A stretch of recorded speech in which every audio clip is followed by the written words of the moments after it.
Time now for business news, and I'm joined here by Catherine Bennett. Catherine, thank you so much for being with us. Of course, Apple is among a number of US companies that are very concerned about potential tariffs on China. That's absolutely right. And in a show of unity, hundreds of American companies have written to the Trump administration to urge it to drop its plan of imposing $300 billion worth on Chinese goods.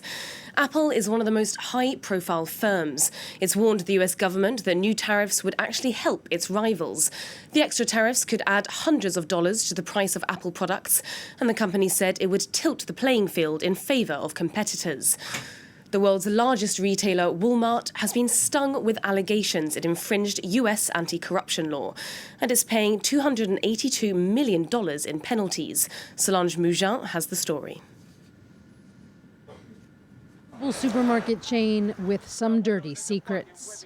Walmart's corrupt practices for its stores outside the U.S. have been published in settlement papers, graphed like funneling money with a wink and a nod in India, paying hundreds of thousands of dollars in Brazil to a contact nicknamed the Sorceress for the ability to procure, like magic, building permits. To put the 7-year corruption investigations behind it, Walmart has agreed to pay $282 million in fines to the U.S. Justice Department and Securities Exchange Commission. Much less than the $600 million asked for under the Obama administration, Walmart has spent over $900 million fighting the cases. But such colossal sums could be considered a drop in the bucket for a chain that made $7 billion in profits in the past fiscal year. Corrupt Walmart practices were initially revealed by journalists in 2012.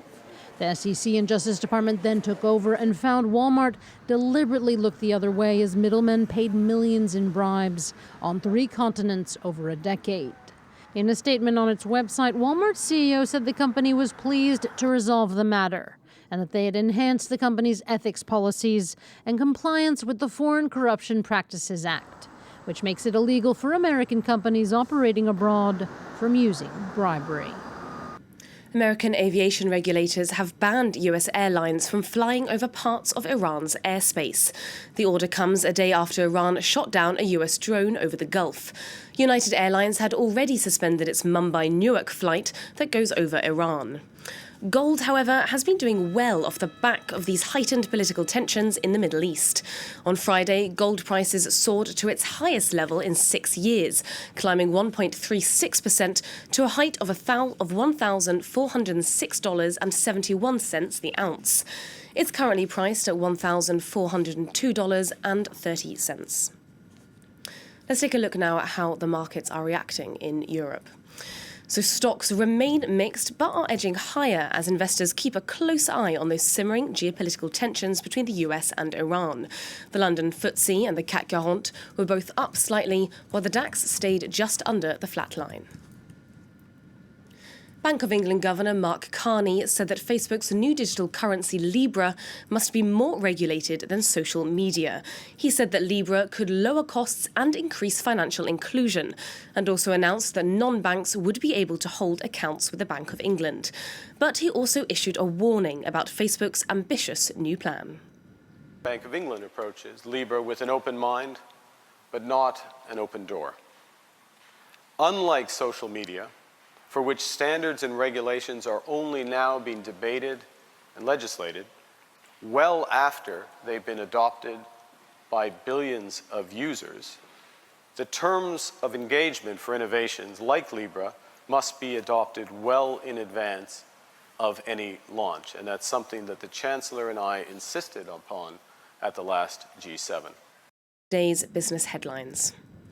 Deutsche Bank is under criminal investigation in the United States for possible money laundering after a whistleblower flagged suspicious transactions linked to Jared Kushner, Donald Trump's son-in-law and White House advisor.